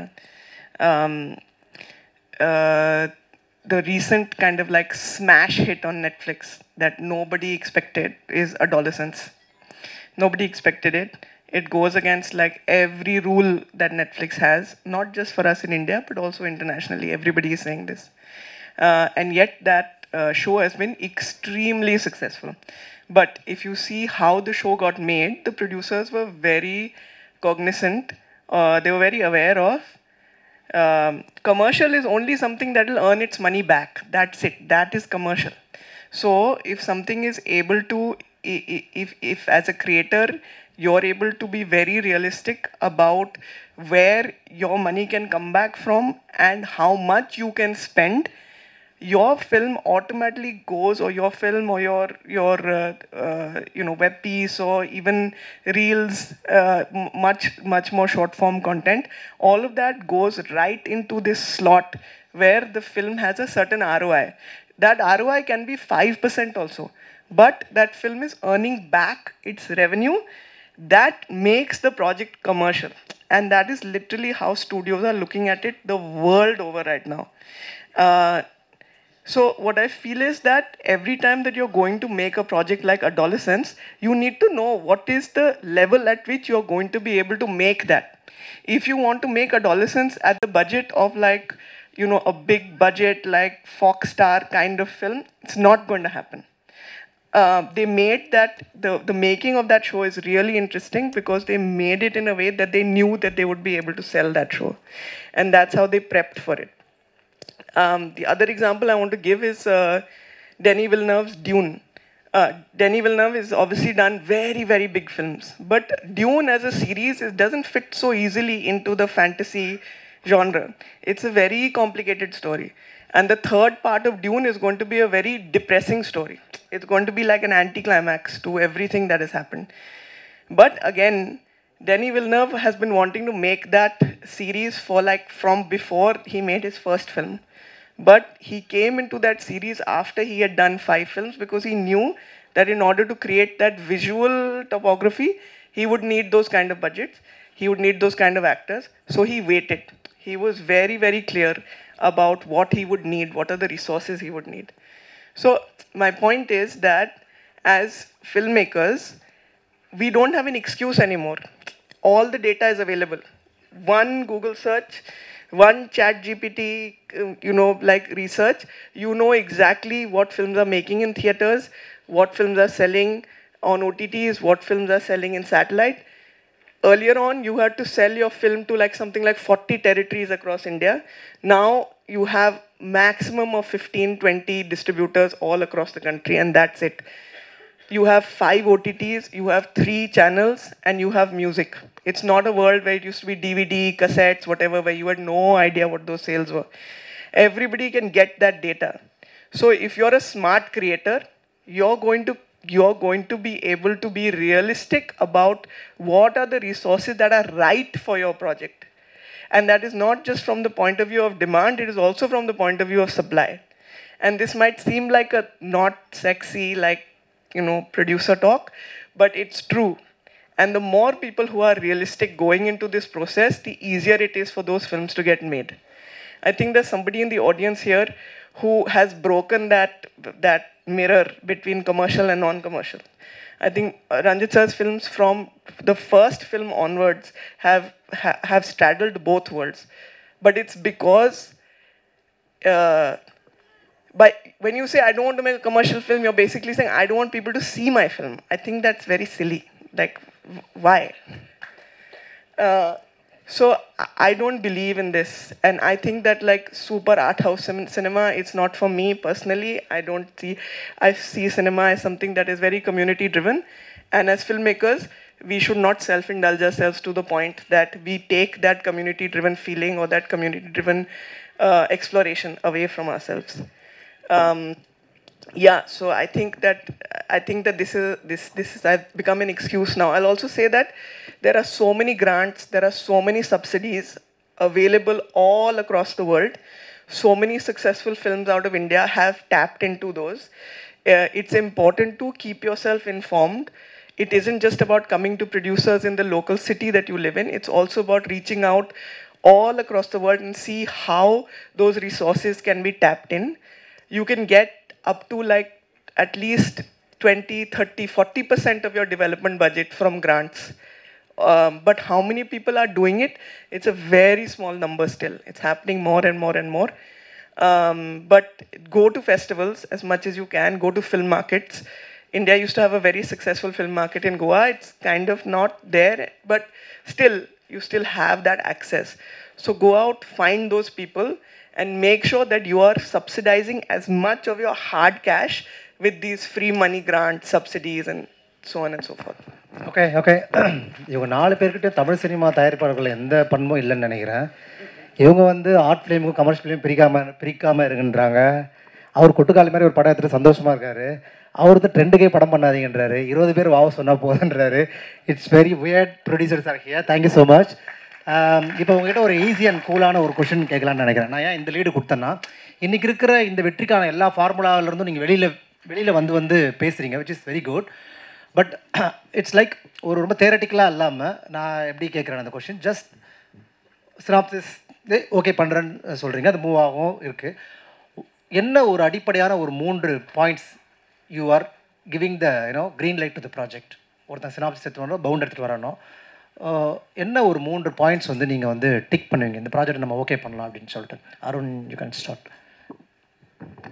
அவங்க உங்களை கேட்குறவங்களுக்கும் அது கொஞ்சம் ஐ மீன் ஈஸியாக இருக்கும். இல்லை நான் first அவங்க கூட ஒரே மீட்டிங்கில் பார்த்த உடனே ஓகே இந்த கதை எப்படி இருக்கா அப்படி ஓகே பண்ணு நான் முடிஞ்ச அளவுக்கு இது பர்சனல் சாய்ஸ் தான் எல்லாமே ஒருத்தர் ஒரு மாதிரி இது பண்ணுறாங்களே நான் ஃபஸ்ட்டு அவங்க கூட ஒரு மல்டிபிள் மீட்டிங்ஸ் உட்காடுறேன் அவங்களுக்கு எந்த மாதிரி பிடிக்குது எந்த மாதிரி படங்கள் பார்க்குறாங்க ஏன்னா எவ்வளோ ப்ரிப்பேர்டாக இருக்காங்க ஒரு படம் பண்ணுறதுக்கும் தெரிய வேண்டியதாக இருக்குது ஏன்னா அது ஒரு ஃபஸ்ட் டைம் படம் கொண்டு வராங்க நம்மக்கிட்ட ஏதாவது மெட்டீரியல் காட்டுறாங்கன்னா நம்மளுக்கு ஓரளவுக்கு ஐடியா தெரியும் இல்லைன்னா நம்ம அவங்களை இன்னும் தெரிஞ்சிக்க வேண்டியது இருக்குது அண்ட் நான் ரொம்ப ஸ்ட்ராங்காக என்ன ஃபீல் பண்ணுறேன்னா நீங்கள் ஒரு படம் எடுக்கணும்னு நீங்கள் ஒரு பிட்ச் பண்ண வரீங்கன்னா அதுக்குண்டான ரீசன் ரொம்ப ஹானஸ்ட்டாகவும் ரொம்ப இதுவாக இருந்துச்சுன்னா அதுவே ஒரு நல்ல ஒரு ரீசனாக ஒரு படம் ஓகே அடுத்த ஸ்டெப் போகலாம் அப்படின்றதுக்கு அது வந்து இந்த மாதிரி கதை சொன்னால் இது கண்டிப்பாக ஓடிடும் அப்படின்றது வர மட்டுமே ஒரு ரீசனாக இருக்க முடியாது அது ஏன் இந்த கதையை நான் சொல்லணும் ஒன்றா எனக்கு பர்சனல் லைஃப்பில் சம்மந்தப்பட்டிருக்கா இல்லை நான் ஏன் இந்த கதையை சொல்லணும்னு நினைக்கிறேன் அப்படின்றதுல ரொம்ப ஸ்ட்ராங்கான ஒரு ரீசன் இருக்கும்போது அதுவே எனக்கு ஃபஸ்ட்டு ஒரு ஓகே நெக்ஸ்ட் லெவலுக்கு போகலாம் அப்படின்றது ஒன்று இருக்குது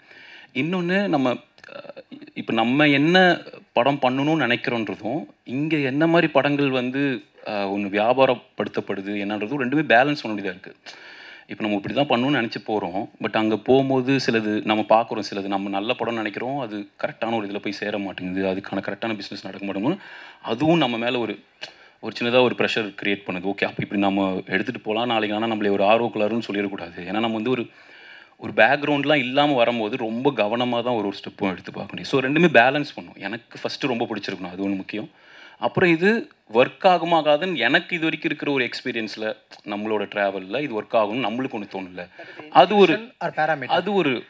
ஒரு ரீசனாக இருக்கலாம் அதுக்கப்புறம் அடுத்தடுத்து அவங்க வந்து ஒரு டீம் மேனாக இருக்காங்களா எவ்வளோ தூரம் அவங்க வந்து அடாப்ட் பண்ணி அடுத்த ஏன்னா இது ஒரு கொலாபரேட்டிவான ஒரு ஆர்ட் தான் என்ன தான் ஒரு டைரக்டர் தான் ஒரு கேப்டன் ஆஃப் தி ஷிப்பாக இருந்தாலும் நீங்கள் எல்லாத்துலேயும் கொலாபரேட் பண்ணி தான் பண்ண வேண்டியதாக இருக்கு உருவாக்க ஸோ எவ்வளோ தூரம் நீங்கள் கொலாபரேட் பண்ண ரெடியாக இருக்கீங்க இந்த மாதிரி ஸ்கில்லாமும் ரொம்ப முக்கியமான பட் அடிப்படை வந்து அந்த கதை அவங்க சொல்கிற ஐடியா வந்து என்னை எக்ஸைட் பண்ணணும் அதுதான் நான் பேசிக்காக பார்க்குறேன் நான் இவ்வளோ சீரியஸாலாம் நான் பார்க்கல ஸ்கிரிப்ட் கரெக்டாக இருந்தால் நாங்கள் ஷூட் போயிடுறோம் நாங்கள் ரொம்ப காம்ப்ளிகேட்லாம் பண்ணுறதில்ல எங்களுக்கு வந்து ஸ்கிரிப்ட் கரெக்டாக இருந்துச்சுன்னா போதும் நாங்கள் என்டையராகவே வேறு எந்த ஒரு அடிப்படையான விஷயங்களுமே நாங்கள் வச்சிடல நாங்கள் வந்து இது வரைக்கும் ஒரு 5 படங்கள் தயாரிப்போடு இருக்குது அந்த 5 படமும் ஃபஸ்ட் படம் பண்ணுற டேரக்டர்ஸ் தான் அவங்களுக்கு எந்த ப்ரொஃபைல்ன்றதை பேஸ் பண்ணி நாங்கள் படம் பண்ண கிடையாது ஆக்சுவலி அது மட்டும் இல்லாமல் என்னென்னா எனக்கு கதை கரெக்டாக இருந்தால் போதும் இன்றைக்கி நிறைய கரெக்டான டெக்னீஷியன்ஸ் இருக்காங்க நிறைய ஒரு நல்ல எடிட்டர் இருக்காங்க நல்ல சினிமாட்டோகிராஃபர்ன்ற இருந்தாங்கன்னா அந்த சொல்கிற கதையை கரெக்டாக எடுக்கிறதுக்கான சூழல் இங்கே இருக்குது நான் வந்து ப்ரொஃபைல் அந்த மாதிரி பார்க்கல வேறு எந்த ஒரு அடிப்படை தேவையும் இல்லை எனக்கு வந்து ஸ்கிரிப்ட் செட் ஆச்சுன்னா நான் பண்ணுறேன் எனக்கு இந்த டூரிஸ்ட் ஃபேமிலி இனிஷியலாக என் டீம்லேருந்து ஒரு டைம் கதை கேட்டிருந்தாங்க அவங்க கதை கேட்டு நீங்கள் ஒரு டைம் கேட்கலான்னாங்க நான் கதை கேட்டு இன்ஸ்டண்ட்டாக அது நான் பண்ணுறேன்னு சொன்னேன் அந்த பையனோட ப்ரொஃபைல் நான் செக் பண்ணல அந்த பையன் யார்கிட்ட ஒர்க் பண்ண நான் செக் பண்ணல சீரியஸாக இது உண்மை நான் வந்து செக் பண்ணவே கிடையாது ஏன்னா அந்த கதை என்னை எக்ஸைட் பண்ணிச்சு இந்த கதை சொல்லலான்ற எனக்கு ஒரு இது இருந்தது ஸோ அதனால் வந்து நான் எந்த ஒரு இதுவுமே எதிர்பார்க்கல ஸோ அதுக்கப்புறம் எதுவாக இருந்தாலும் சேர்ந்து பார்த்துக்கலாம் பிரச்சனை வந்தால் சேர்ந்தே பார்த்துக்கலான்ற ஒரு இது இருந்துச்சு எனக்கு ஸோ அதனால் நாங்கள் பர்டிகுலராக எந்த ஒரு இதுவுமே இல்லை ஸ்கிரிப்ட் இருந்தால் போதும் படம் பண்ணலான்றது தான் எங்களோட ஒரு ஐடியாவாக இருக்குது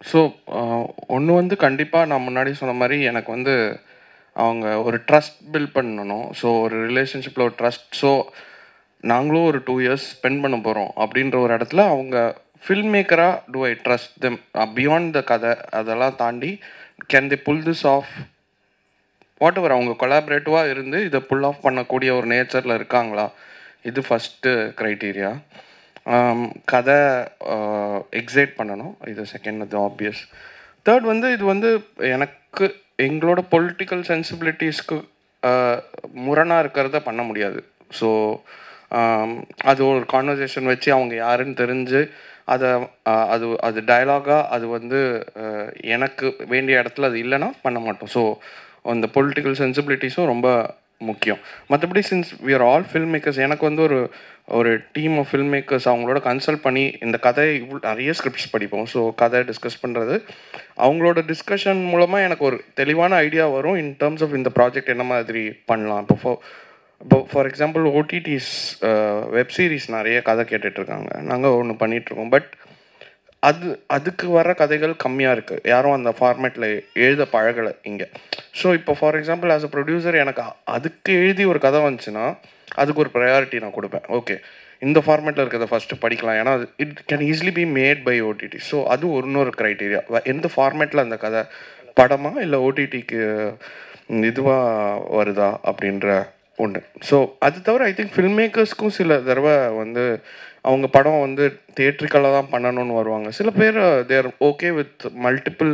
இப்போ ஓடிடிலலாம் நிறைய டைரெக்டாக படங்கள் ரிலீஸ் ஆகுது. இப்போ கூட டெஸ்ட்டுன்னு ஒரு படம் நெட்ஃப்ளிக்ஸில் ரிலீஸ் ஆயிருக்கு. ஸோ அந்த மாதிரி ஓப்பன் மைண்டோட வர ஃபில்ம் மேக்கர்ஸோட அணுகிறது இன்னும் easy. The film has a higher possibility of getting made fast.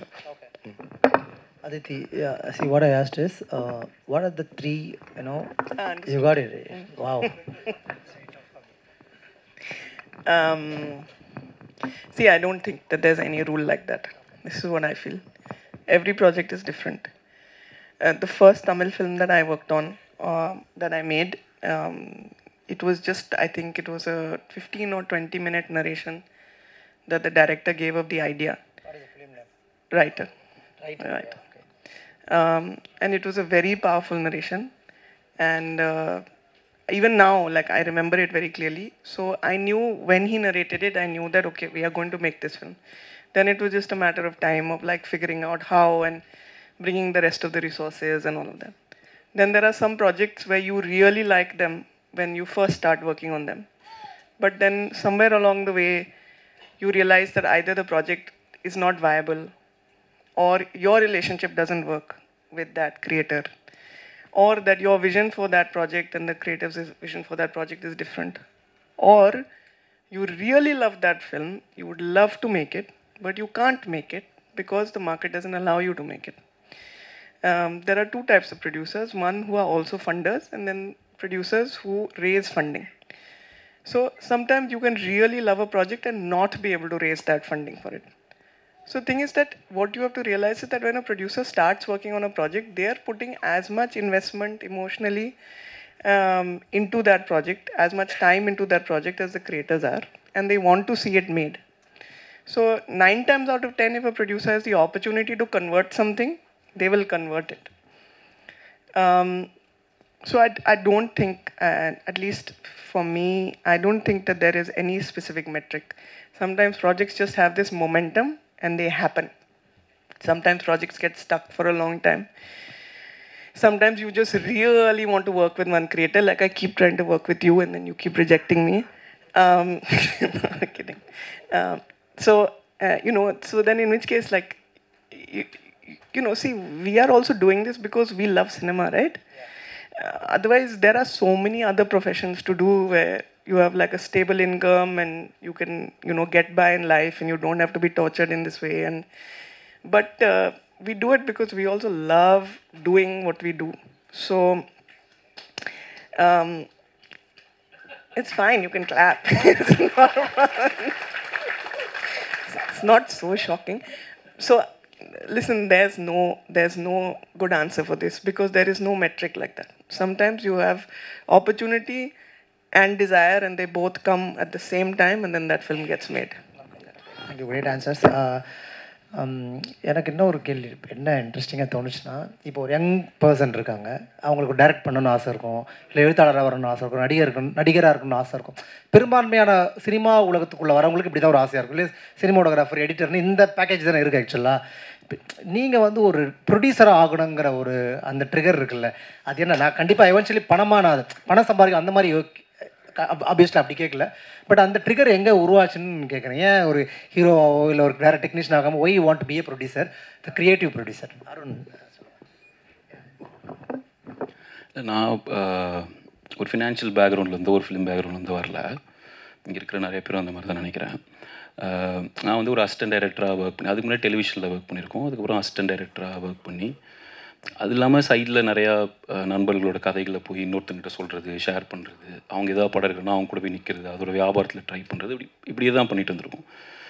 So அது மூலிமா போகும்போது நிறைய இடத்துல அப்பாயின்மெண்ட்டே கிடைக்காது, கேட்கவே மாட்டாங்க. ஸோ போய் சொல்லி கன்வின்ஸ் பண்ணுறது ரொம்ப கஷ்டமாக இருக்கும். இதுக்கு நடுவில் ஒரு நம்மளால் முடிஞ்ச லெவலில் ப்ராஜெக்ட்லாம் அசம்பிள் பண்ணிட்டு வந்திருக்கோம். டைரக்ட் பண்ணுன்றது தான் பேஷன். பட் அதுக்கு ஆக்சுவலாக சொல்லப்போனால் டைரக்ட் பண்ணணுன்னா அட்லீஸ்ட் ஒரு 1 year வந்து ஒரு கதைக்காக அது ஸ்பெண்ட் பண்ணி அதுக்கு பண்ணணும். அதுக்கான ஃபினான்ஷியல் இது கிடையாது. பட் இங்கே இந்த ஒரு எக்ஸ்பீரியன்ஸ் இருக்குன்றனால இதை வச்சு நம்மளால் ஒரு ப்ராஜெக்ட் அசம்பிள் பண்ணால் நம்ம மேலே ஒரு இப்படி இந்த ஒரு ட்ராவலில் ஒரு ட்ரஸ்ட் க்ரியேட் பண்ணியிருக்கோம், ஒரு க்ரெடிபிலிட்டி க்ரியேட் பண்ணியிருக்கோம். இதை நம்பி நம்ம ஒரு ப்ராஜெக்ட் எடுத்துகிட்டு போனால் நம்மளை நம்பி ஃபண்டு தருவாங்க.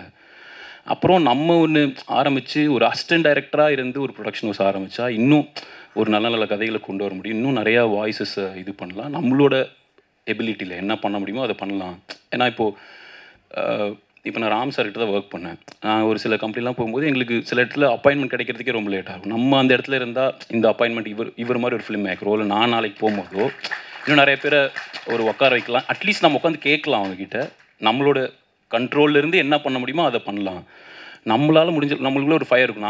நான் இதாக இருந்தால் இப்படிலாம் பண்ணுவேன்னு நம்ம நினைப்போம்ல, நம்மளோட அளவுக்குள்ளார அது என்ன பண்ண முடியுமோ நம்மளே ஏன் ட்ரை பண்ணக்கூடாது. பட் அதுக்கு நடுவில் நிறைய பேரோட சப்போர்ட் இருந்தால் தான் ஆரம்பிக்கணும். இல்லாட்டி அப்படி டக்குன்னு ஆரம்பித்து பண்ணிட முடியாதுன்னு நினைக்கிறேன். இப்போ இங்கே நம்ம ஒரு ட்ராவலில் நம்ம மேலே ஒரு நம்பிக்கையில் சில பேர் நம்மளுக்காக ஒரு டேட் தர ரெடியாக இருக்காங்க, ஒரு ஃபண்ட் பண்ண ரெடியாக இருக்காங்கன்றதும் இது ஒரு அதுக்கு நம்ம எந்த மாதிரி ஒரு க்ரெடிபிலிட்டி க்ரியேட் பண்ணுறோன்றதும் விஷயமா இருக்குது. ஸோ அப்படி ஆரம்பித்தது தான் இது. இன்னொன்று நான் டைரக்ட் பண்ணணும் அப்படின்னு நினச்சிட்டு இருக்கிற டைமில் எனக்கு ஒரு ப்ரொடியூஸ் பண்ணுறதுக்கான வாய்ப்பு க்ரியேட் பண்ணி படம் பண்ணலான்னு யோசிச்சுட்டு தான் நான் பண்ணல. அம்மா இறந்தாங்கன்னும் போது நான் அவங்க மேலே அவங்க பேரில் ஒரு கம்பெனி ஆரம்பிக்கலாம், ஸோ அவங்களுக்கு நான் ஏதாவது பண்ண முடியும், ஒரு பர்சனல் அதில் ஒரு எமோஷனல் ரீசனாகவும் இருந்தது. ரெண்டுமே சேர்ந்து ஆரம்பிச்சது தான் ஒரு கம்பெனி. படம் அப்போ டைரக்ட் பண்ணுவீங்களா இப்போ நீங்கள்? கண்டிப்பாக ஃபியூச்சரில் அது நானே ப்ரொடியூஸ் பண்ணிடுவேன். அப்படி நான் அது வரைக்கும் ப்ரொடியூஸ் பண்ணிட்டு இருக்கேன் அப்படின்னா நானே அதை ப்ரொடியூஸ் பண்ணலான்ற ஐடியா. யுவராஜ், ஏன் இந்த சின்ன வயசில் இவ்வளோ ஃபினான்ஷியல் ப்ரெஷர்ஸ் அந்த ப்ரொடியூசர்?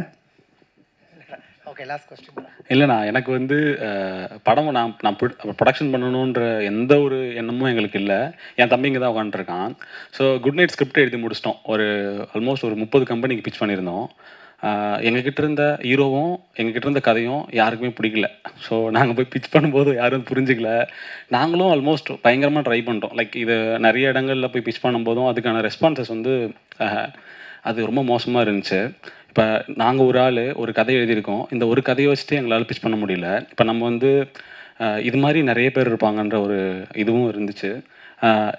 அந்த டைமில் அந்த படத்தில் லீடாக பண்ண அவருக்குமே மார்க்கெட்டுன்றது பெரிய ஒரு இதுவாக இல்லை. ஸோ அதுக்கு பதிலாக நீங்கள் கதை கூட ஓகே, எனக்கு வேறு ஆர்டிஸ்ட் வச்சு பண்ணலாமான்ற சில விஷயங்கள் இருந்துச்சு. எங்களுக்கு வந்து அந்த கதையை அவரோட பண்ணணுன்ற ஒரு இது இருந்ததுனால எங்களுக்கு சரி ஓகே பரவாயில்ல, சரி கடன் தானே வாங்கலாம், முடிஞ்ச அளவுக்கு என் ஃப்ரெண்ட்ஸ் கிட்ட இருந்து நிறைய கடன் வாங்கியிருந்தோம், வீட்டு லோன் போட்டிருந்தோம். லைக் எங்கெங்கே இதெல்லாம் சப்போர்ட் கிடைக்க முடியுமோ அந்த மாதிரி தான் ரொம்ப கம்மியான பட்ஜெட்டில் பண்ண படம் தான் அது ஆக்சுவலி. ஸோ அந்த படம் ஒர்க் ஆனதுனால தான் நாங்கள் அடுத்து ப்ரொடக்ஷன் கம்பெனியாக தொடர்ந்து பண்ணுறோம். ப்ளஸ் வந்து என்னென்னா அதுக்கப்புறம் லைக் குட் நைட்டோட கடைசி டைமில் வந்து மணிகண்டன் ஒரு நாள் வந்து என்ன பேசியிருந்தார், நாங்கள் ஒரு கதை வச்சுருக்கோம் எங்களால் வந்து ஒரு 5 இயர்ஸாக ட்ரை பண்ணுறோம், எங்களால் அதை ஃபில்மாக பண்ண முடியல அப்படின்ற மாதிரி சொல்லியிருந்தார். எனக்கு வந்து நீங்கள் பவுண்ட் இருந்தால் கொடுங்க, நான் படித்து பார்க்குறேன், எனக்கு ஒர்க் ஆச்சுன்னா நம்ம பண்ணலான்ற மாதிரி இருந்துச்சு. எனக்கு படித்ததுமே பயங்கர இன்ஸ்டண்ட்டாக எனக்கு ஒர்க் ஆச்சு. எனக்கு ஹாலிவுட்டில் மேரேஜ் ஸ்டோரிஸ் இருக்க மாதிரி, ப்ளூ வேலண்டைன் படங்கள் இருக்க மாதிரி இங்கே ஏன் பண்ணக்கூடாதுன்ற ஒரு தாட் எனக்கு இருந்துச்சு. நான் எந்த ஒரு கமர்ஷியல் ஆஸ்பெக்ட்லையும் இந்த படத்தை பற்றி நான் யோசிக்கவே இல்லை. அந்த படம் தேட்டரில் ஒர்க் ஆகுமா, கரெக்டாக போய் ரிசீவ் ஆகுமான்ற எந்த ஒரு இதுவும் இல்லாமல் தான் அந்த படம் பண்ணலான்னு சொல்லி இறங்கணும். எங்களுக்கு அப்போ என்னவா இருந்துச்சுன்னா, கண்ணுக்கு தெரிஞ்ச ஒரு 2 படம் இப்போ 2 புது ரைட்டர்ஸ்க்கு வாய்ப்பு கிடைக்கல அப்படின்னும் போதும் நம்ம கம்பெனியில் பண்ணுறது வந்து புது இயக்குநர்களுக்கு படம் பண்ணணுன்றதை மட்டும் ஒரு கோராக வச்சுக்கலாம். கம்பெனியில் வந்து படம் பண்ணுறதுக்கு வந்து புது இயக்குநர்களை மட்டும் வாய்ப்புகள் கிரியேட் பண்ணலான்றது தான் விஷயமா இருந்துச்சு. ஏன்னா எங்களுக்கு அந்த வாய்ப்பு கிடைக்கல ஆக்சுவலி. நாங்கள் போயிட்டு ஒரு கம்பெனியை போய் ரீச் பண்ணி அங்கே கதைகள் சொல்கிறதுக்கு ஒரு 3 மாதம் ஆகும், 5 மாதம் ஆகும். அந்த ப்ராசஸ் ரொம்ப டயர்டாகும். இந்த ப்ராசஸில் நம்ம அந்த படம் பண்ணுமா இல்லை நம்ம சினிமா வேணுமான்ற பெரிய கேள்விகளுக்கு தான் மைண்டில் ஓடிட்டே இருக்கும். ஸோ அதை வந்து பிரேக் பண்ணுறதுக்கு வந்து நம்மளே இதை பண்ணலான்னு என்னால் முடிஞ்சது. என்னை சுற்றி இருக்க நிறைய ஃப்ரெண்ட்ஸ் எனக்கு ஹெல்ப் பண்ணாங்க, அதனால் எங்களால் பண்ண முடிஞ்சது. ஸோ நிறைய பேரால் பண்ண முடியாமல் இருக்காங்க இல்லையா. ஸோ எங்கள் கம்பெனியில் பர்டிகுலராகவே புது ரைட்டர்ஸ் வந்தாலே போதும். நாங்கள் எங்களுக்கு உண்மையாக அதனால தான் ப்ரொஃபைல் கூட நாங்கள் பெருசாக நாங்கள் பார்க்குறதில்ல. லவர் பண்ண டேரக்டர் வந்து யார்ட்டையும் ஒர்க் பண்ணல. ஸோ நாங்களோட ஒர்க் பண்ணோம். டூரிசம்லேயே ஒர்க் பண்ண டேரக்டரும் யாரோடையும் ஒர்க் பண்ணல, நாங்களோட ஒர்க் பண்ணுறோம். பர்டிகுலராகவே நாங்கள் எதுவும் அந்த ஒரு இது வேண்டாம், நல்ல கதைகள் இருந்தால் நான் பண்ணலான்றது மட்டும் தான் ஒரு இன்டென்ஷனாக வச்சு ஸோ பண்ணிகிட்ருக்கோம். எங்களுக்குமே இந்த ட்ரிகரிங் பாயிண்ட்ன்றது வந்து எங்களுக்கு யாருமே பண்ணல. பண்ணியிருந்தாங்க நாங்கள் கம்பெனியை ஸ்டார்ட் பண்ணியிருக்க மாட்டோம். ஸோ அதுதான் ஒரு விஷயமா இருந்துச்சு. வெளில போனீங்கன்னா சுற்று போட்டுருவாங்க நினைக்கிறேன் உங்களை, எனக்கு தெரிஞ்சு. Manoj, your question. I think நாங்களும் primarily all of us are film makers, அப்படி தான் நாங்கள் ரெக்கக்னைஸ் பண்ணிக்கிறோன்னு, அதுதான் உண்மையும் கூட. So we work with all the departments. அந்த விதத்தில் நானும் ஃபில்ம் மேக்கர் தான். நான் வந்து படம் பண்ண ட்ரை பண்ணும்போது ரஞ்சித் சார் ஆஃபீஸில் தான் உட்காந்துருப்பேன். ஸோ அந்த மாதிரி ஒரு இன்வெஸ்டர் உள்ளே வந்து நாங்கள் ஓகே இதுக்காக நம்ம ஒரு கம்பெனி ஆரம்பிக்கலான்னு ஆரம்பித்தது தான் யாழி ஃபிலிம்ஸ். அதுக்கப்புறம் சாரோட ஒர்க் பண்ணுற லக் கிடச்சிது. ஸோ அதுக்கப்புறம் என்னென்னா பாயிண்ட் இதுதான். So we firmly believe film மேக்கர்ஸாக இருக்கிறதுனால there's a gap. இங்கே ப்ரொடியூசர்ஸும் அந்த சர்க்கிளில் இருக்கிறவங்க they're not able to understand what a lot of first time film makers are trying to put out ஆகும். இப்போ ஒருத்தவங்க வந்து ஒரு எஸ்டாப்ளிஷ் ஃபில்ம் மேக்கர் வந்து ஒரு கதை சொல்கிறாங்கன்னா அவங்க அட்டென்ஷனே வேறு மாதிரி இருக்கும், அவங்க ட்ரீட்மெண்ட்டே வேறு மாதிரி இருக்கும், விழுந்து விழுந்து கதை கேட்பாங்க.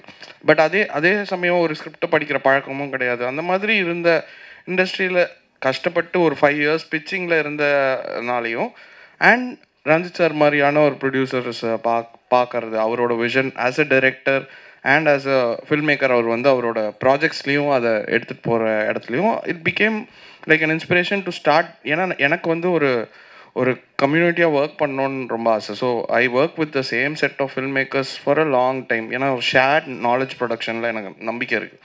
ஸோ இப்போ இந்த எக்ஸ்போஷர் ப்ரொடக்ஷன்ற எக்ஸ்போஷர்லேயும் நாங்கள் ஷேர்டாக தான் எக்ஸ்போஸ் ஆகிறோம். அதுலேருந்து ப்ரொடியூஸ் ஆகிற படங்களும் நியூ ஃபில்ம் மேக்கர்ஸையும் நாங்கள் உள்ளே அப்படி தான் அணுகிறோம். ஸோ உள்ளே வந்துட்டிங்கன்னா எங்கள் team.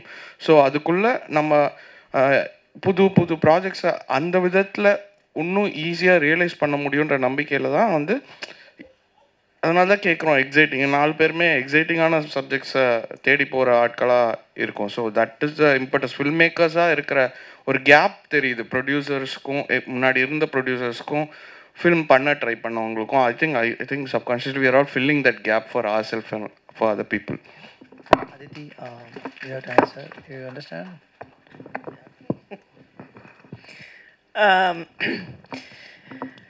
It's a very difficult question. Why did I become a producer? It's a very good question, because who wants to become a producer when, like, if a film does well, then the credit goes to the director, and if a film does badly, and if the so who wants to become a producer? Actually, for me, I don't know. I really can't answer that question. When I was growing up, I wanted to join the army, but that time women were not allowed in the army. So then I wanted to become a war journalist, but I was growing up in the 90s and there were no wars, so I couldn't do that. Then I decided I wanted to, okay, then I'm going to make documentaries. That time there was only Doordarshan who wanted to make Doordarshan documentaries, and then I kind of like found myself in films. And then I thought, oh yeah, I want to make films, because I was a history honors graduate, and I thought that there's just like so many incredible stories that don't make their way to cinema, and you know, I'm going to become a filmmaker and I'm going to tell all of those stories. But I didn't know what I wanted. I knew I wanted to be a filmmaker, but I didn't know what I wanted to make in films. You know what I mean? So I tried directing, but the film I directed was a short film, and it like really, I've like scrubbed it from the world, because it looks like a Punjabi porn film. So then no chance that was going to happen. And so, you know, I kind of like went through life trying to find my cinematic soulmate, who is someone who I could like really get behind, and you know, whose politics I believed in, whose cinema I believed in, whose sense of like responsibility and community I believed in. And in a small way, I feel that when I met Ranjit sir, like I felt like that part of my soul a little bit. And then it, you know, and then through him, I met so many other people you know, within the cinematic community, and I find that right now the world is become such a terrible place. It's like burning everywhere in the world. And what still keeps me here, in spite of like all that torture and all that, is that I feel that films can change the world. And I think that if you can do that even like a little bit, then I'd like to be a part of that. So that's it. It's a very personal answer. நன்றி 4 பேருக்கும் நன்றி. 4 பேருக்கும் மீண்டும் ஒரு முறை நீங்கள் எல்லாம் claps பண்ணலாம். குறிப்பாக வந்து இந்த நிகழ்ச்சி வந்து ரொம்ப ஆப்டமிஸ்டிக்கான, அதாவது ரொம்ப பாசிட்டிவான ஒரு எனர்ஜிக்குள்ளே தான் போயிருக்கு நான் நம்புகிறேன். ஏன்னா ஒரு எக்ஸைட் பண்ணுற ஒரு ஐடியா இருந்தால் போதும்னு சொல்லியிருக்காங்க. ஆர்ட் கமர்ஷியல் யோசிக்காதீங்கன்னு சொல்லியிருக்காங்க. குறிப்பாக முதல் டைரக்டருக்கு சிவப்பு கம்பளம் இருக்கிற ஒரு ப்ரொடியூசர் இருக்கார். ஸோ ரொம்ப சந்தோஷமாக இருக்குது. குறிப்பாக இந்த பிகேஆர்ஓசி ஃபிலிம் ஃபெஸ்டிவலில் இப்படிப்பட்ட ஒரு ஈவெண்ட் வந்து ஒரு பெரும் நம்பிக்கை இங்கே இருக்கிற கூட்டத்துக்கு விதைச்சிருக்குன்னு சொல்லிட்டு நம்புகிறேன். இப்படி இந்த மாதிரியான ப்ரொடியூசர்களுக்கு கூட இருக்க வேண்டிய ப்ரொடியூசர் தான் ரஞ்சித் கூட. அவருக்கும் please claps. He create lot of things like that. Please come on the stage sir. Sit down. இப்போ இந்த சிறப்பு விருந்தினர்களுக்கு மரியாதை செய்வதற்காக இயக்குனர் பா ரஞ்சித் அவர்கள் அதித்தி அவர்களுக்கு நினைவு பரிசை வழங்குவார்.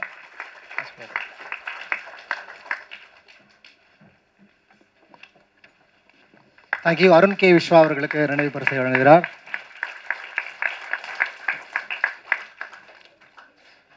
யுவராஜ் முதல் பட இயக்குநர்களுக்கு வாழ்க்கை வழங்கும் யுவராஜ் அவர்களுக்கு நினைவு பரிசை வழங்குகிறார். தேங்க்யூ. யா மனோஜ்